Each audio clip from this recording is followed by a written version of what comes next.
আসসালামু আলাইকুম। ভারতের শিক্ষামন্ত্রীর পদত্যাগের দাবিতে আন্দোলন এবার ভারতের প্রধানমন্ত্রী নরেন্দ্র মোদীর পদত্যাগের আন্দোলনে পরিণত হয়েছে। দিল্লিতে সমবেত ছাত্র জনতা সংসদ ঘেরাও করেছে এবং পুলিশের বাধার ব্যারিকেড ভেঙে ফেলে তারা ঘেরাও করেছে ভারতের জাতীয় সংসদ। পালিয়ে গিয়েছে নরেন্দ্র মোদী। আপনারা সত্য কথাই শুনছেন, নরেন্দ্র মোদী পালিয়ে গিয়েছে। কোথা থেকে পালিয়ে কোথায় গিয়েছে, কিভাবে গিয়েছে, সেই সংবাদ জানাবো আজকের লাইভে। দিল্লির সবশেষ পরিস্থিতি জানাবো আজকের লাইভে। সেই সাথে আমাদের কাছে রয়েছে আরো অনেকগুলো গরম সংবাদ। ইরানের হরমুজ প্রণালীতে অ্যাকশন, হুতিদের বাবেল মানদেব প্রণালী ঘিরে সৌদি আরবের বিরুদ্ধে নৌ অবরোধের ঘোষণা এবং মার্কিন যুক্তরাষ্ট্রের মধ্যপ্রাচ্যে আরো বেশি F-22 Raptor fighter jet, F-35 fighter jet প্রেরণ এবং ইরানের আইআরজিসি প্রধান ব্রিগেডিয়ার জেনারেল ওয়াহিদির কঠিন হুঁশিয়ারি। মধ্যপ্রাচ্যের এবং ভারতের সবশেষ সংবাদ নিয়ে তুর্কিপিডিয়ার আজকের লাইভে সবাইকে স্বাগত জানাচ্ছি। তুরস্ক থেকে আমি জাহিদুল ইসলাম। আজকে 20 জুলাই, সর্বশেষ আন্তর্জাতিক সংবাদে স্বাগত।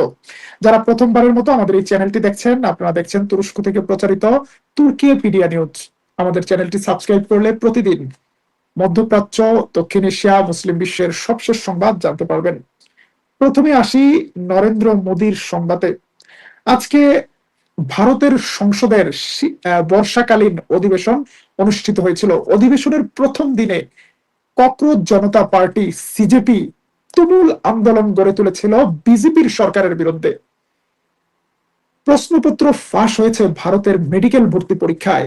এই সংবাদ শুনে একজন নয়, 10 জন নয়, 21 জন ভারতীয় মেধাবী ছাত্র আত্মহত্যা করেছিল। তাদের এত কষ্টের পড়াশোনার পরে যারা পড়াশোনা করে না, টাকা দিয়ে বিজেপির নেতাদের কাছ থেকে তারা কিনে নেয় মেডিকেল ভর্তি পরীক্ষার প্রশ্নোত্তর। এই দুঃখে আত্মহত্যা করেছিল 21 জন এবং তারপরই দানা বেঁধে উঠেছিল এক আন্দোলন, শিক্ষামন্ত্রীর পদত্যাগ দাবি। কিন্তু সেই পদত্যাগ না করে বরং আন্দোলনকারীদেরকে ককরোচ বা তেলাপোকা হিসেবে ডেকেছিল বিজেপির লোকজন। ঠিক বাংলাদেশে যেমন আন্দোলনরত শিক্ষার্থীদের ফার্মের মুরগি বলা হয়েছিল, এইভাবে তুচ্ছ তাচ্ছিল্য করেছিল।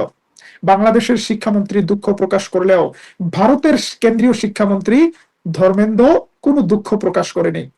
সে কারণে আন্দোলন দিন দিন আরো বড় আকার ধারণ করছে।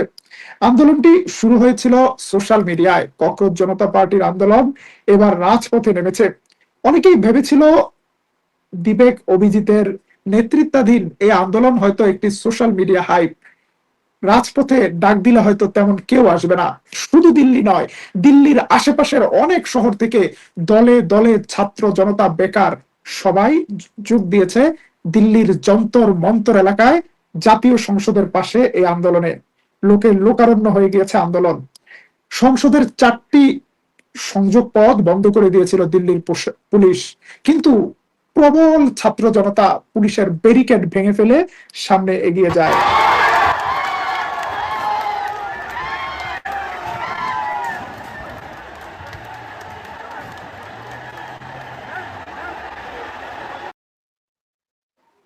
আন্দোলন একসময় নিয়ন্ত্রণের বাইরে চলে যায়।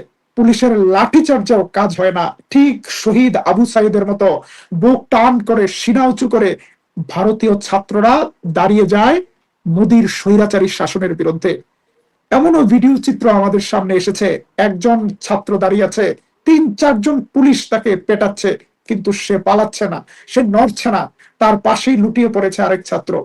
এই ধরনের আন্দোলন ভারত গত 12 বছরে দেখেনি। আন্দোলন নিয়ন্ত্রণের বাইরে চলে যাওয়ায় আতঙ্ক ছড়িয়ে পড়ে সংসদের ভেতরে। আবার সেই সময় সংসদে মোদী বিরোধী দলগুলো, সেই দলের এমপিরা আন্দোলনের একাত্মতা পোষণ করে এবং তারা সংসদের ভেতরে আন্দোলনের পক্ষে অবস্থান ধারণ করে। উত্তেজনা ছড়িয়ে পড়ে ভারতীয় সংসদের ভেতরে।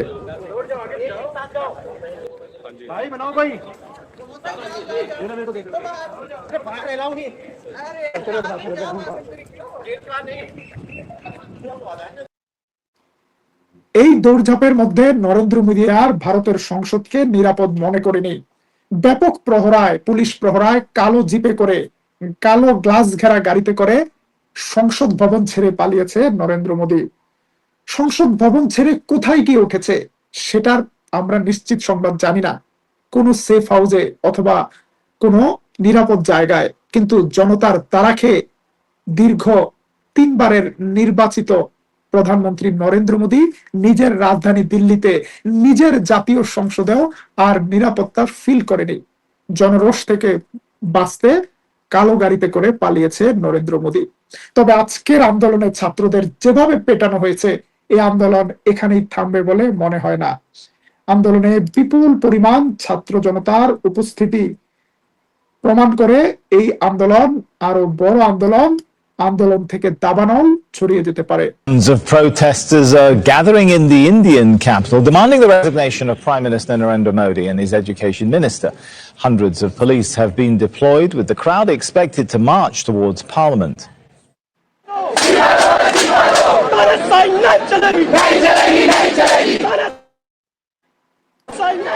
For nearly a month, protesters, mainly students, have been demonstrating in New Delhi. Follows back-to-back scandals related to examination paper. পরীক্ষার প্রশ্নপত্র ফাঁসের বিরুদ্ধে এই আন্দোলন এখন সরকার বিরোধী আন্দোলনের দিকে গড়াচ্ছে, এবং এই আন্দোলন ঢাকার রাজপথের জেনজি আন্দোলনের মতো দিল্লির জেনজিরা রাস্তায় নেমেছে, যারা পুলিশকে পরোয়া করছে না। নারীদের গায়েও হাত তুলেছে, নারী শিক্ষার্থীদের গায়ে হাত তুলেছে পুলিশেরা।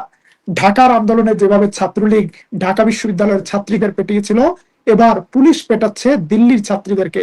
আবার ছাত্রীরা কিভাবে বাঘিনীর মতো রুখে দাঁড়াচ্ছে পুলিশকে, সেই ভিডিও ফুটেজ দেখাচ্ছি আমাদের ভিডিওতে।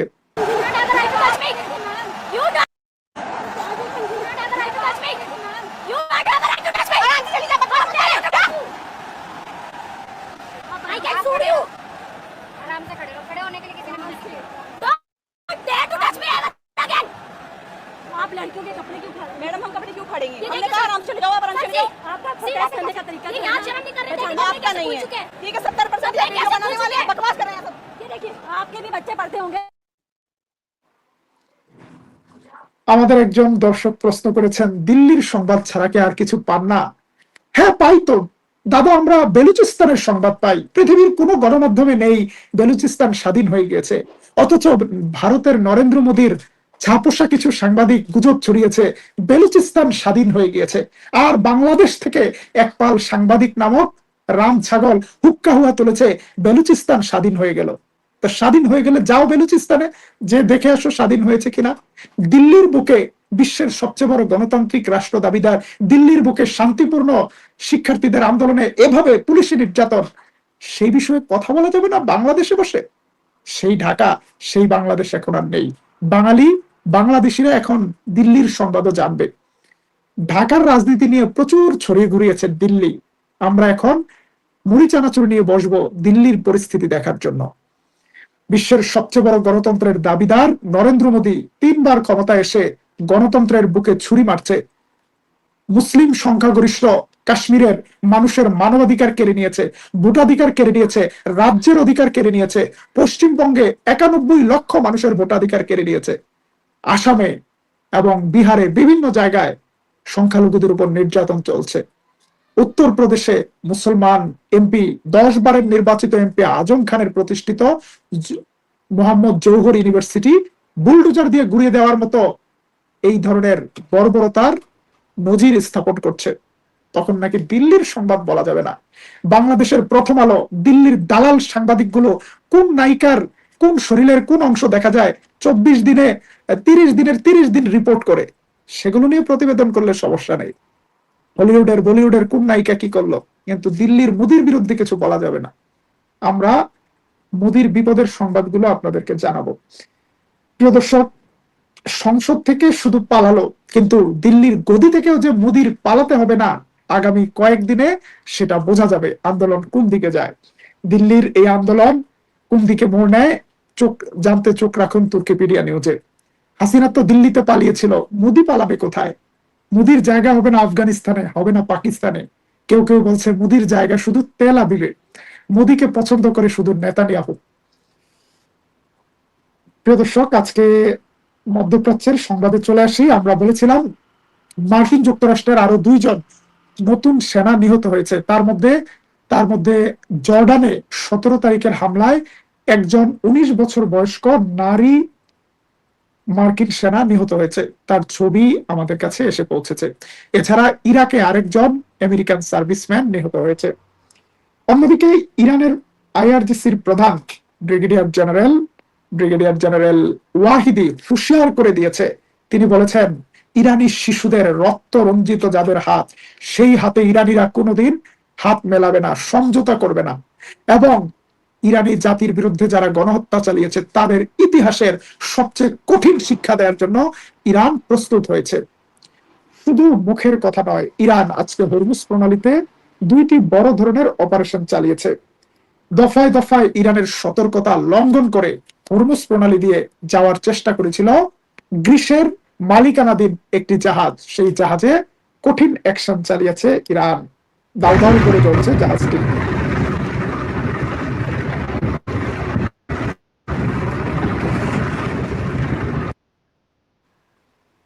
একটি নয়, পরপর 2টি জাহাজে অ্যাকশনের ঘটনা ঘটেছে হরমুজ প্রণালীতে।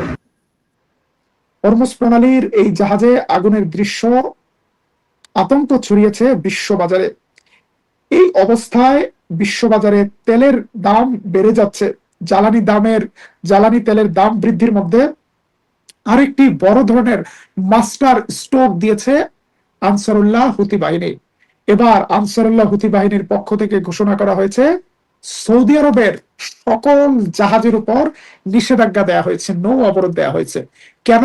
কারণ গত 12 বছর ধরে সৌদি আরব ইয়েমেনের বিরুদ্ধে আকাশ অবরোধ দিয়ে রেখেছে এবং সর্বশেষ গত সপ্তাহে ইয়েমেনের সানা এয়ারপোর্টে তারা বোম্বিং করেছে। এখন সৌদি আরবের জ্বালানিবাহী কিংবা পণ্যবাহী কোনো জাহাজকে বাবেল মানদেব প্রণালী কিংবা লোহিত সাগর দিয়ে যেতে দেবে না। কি হবে তাতে? কি প্রভাব পড়বে বিশ্ব অর্থনীতিতে?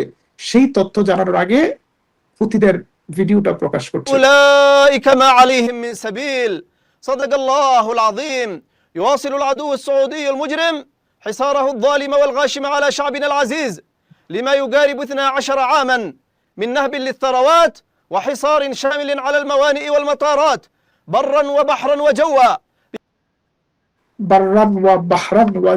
বাহরান মানে হলো বাহার, সাগর। সমুদ্র পথে এক নৌ অবরোধের ঘোষণা দিয়েছে ইয়েমেনের হুতি বিদ্রোহীরা। হুতিদের হাতে 3টি গুরুত্বপূর্ণ সমুদ্র নিয়ন্ত্রণ রয়েছে। একদিকে লোহিত সাগর উপরের দিকে, নিচ দিকে আরব সাগর এবং বাবেল মানদেব প্রণালী। হুতিরা চাইলে একটা বিশাল এলাকায় আতঙ্ক তৈরি করতে পারে। ইরানের হরমুজ প্রণালী বন্ধ করার পর যদি সৌদি আরবের মতো বিশ্বের সবচেয়ে বড় তেল রপ্তানিকারক দেশের জ্বালানি বন্ধ হয়ে যায় বিশ্ববাজারে, তাহলে স্মরণকালের সর্ববৃহৎ একটি তেলের জ্বালানি মূল্যের দাম বৃদ্ধি হবে। নতুন আশঙ্কা তৈরি হচ্ছে মধ্যপ্রাচ্যে। মধ্যপ্রাচ্য প্রতিনিয়ত একটা বড় দুর্যোগের দিকে এগোচ্ছে। এর মধ্যে ইরানের বিরুদ্ধে নতুন করে হামলা চালিয়েছে মার্কিন যুক্তরাষ্ট্র। ইরানের সিরাজ প্রদেশে একটি বৈদ্যুতিক পাওয়ার প্ল্যান্টে হামলা চালিয়েছে মার্কিন যুক্তরাষ্ট্র। জবাবে ইরান পাল্টা হামলা চালিয়েছে। আজকে বাহরাইনে হামলা চালানো হয়েছে, আজকে কুয়েতে হামলা চালানো হয়েছে। দফায় দফায় হামলা চালিয়েছে ইরান। এবং আমাদের কাছে সর্বশেষ যে সংবাদ আছে, মার্কিন যুক্তরাষ্ট্র ইরানের সাথে যেন সমঝোতায় বসে, সে কারণে পাকিস্তান এবং কাতারের পক্ষ থেকে নতুন করে 10 দিনের একটি যুদ্ধবিরতির প্রস্তাব দেওয়া হয়েছে ইরান এবং সৌদি আরবের কাছে। কিন্তু এই প্রস্তাবের ব্যাপারে এখনো তেমন কোনো আপডেট তথ্য জানা যায়নি। যদি আমেরিকা এবং ইরানের মধ্যে কোনো শান্তি আলোচনা, ব্যাকডোর আলোচনা বা যুদ্ধ বন্ধ না হয়, তাহলে বড় ধরনের যুদ্ধের সংখ্যা বাড়ছে। ইতিমধ্যেই মার্কিন যুক্তরাষ্ট্র তাদের F-22 র্যাপটর ফাইটার জেট এবং F-35 ফাইটার জেটের নতুন বহর পাঠিয়েছে মধ্যপ্রাচ্যে। যারা চটকদার স্লোগান দেয়, হেডলাইন দেয় যে আমেরিকান সৈন্যরা পালিয়ে যাচ্ছে, ট্রাম্প পালিয়ে যাচ্ছে মধ্যপ্রাচ্য থেকে, এগুলোর কোনো ভিত্তি নেই। বাস্তবতা হলো ইরানের বিরুদ্ধে আরো বড় ধরনের অপারেশনের প্রস্তুতি নিচ্ছে আমেরিকা। গত কয়েক সপ্তাহের আমেরিকান আক্রমণের টার্গেট ছিল উপকূলীয় এলাকায় ইরানের এয়ার ডিফেন্স গুলো ধ্বংস করা, যাতে পরবর্তী ধাপের আক্রমণে ইরান প্রতিহত না করতে পারে। আবার ইরানেরও টার্গেট ছিল মধ্যপ্রাচ্যের বিভিন্ন দেশে থাকা মার্কিন এয়ার ডিফেন্স গুলো, রাডার গুলো, কমিউনিকেশন সিস্টেম গুলো ধ্বংস করে দেওয়া, যাতে করে আমেরিকা এবং ইসরায়েলের বিরুদ্ধে পরবর্তী ধাপের আন্দোলনে মিসাইল হামলায় তেমন কোনো বাধা না দিতে পারে ইসরায়েল আমেরিকা। এই পরিস্থিতির মধ্যে হামাস তাদের নতুন নেতা নির্বাচন করেছে। খালিল আল হাইয়া নামক সিনিয়র একজন নেতাকে দলীয় প্রধান ঘোষণা করে নতুন করে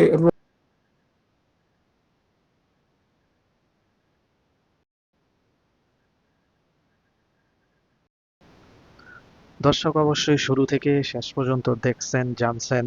অবশ্যই আপনাদের মূল্যবান মতামত কমেন্টে জানিয়ে দিবেন। তো সবাই ভালো থাকবেন। ধন্যবাদ সবাইকে।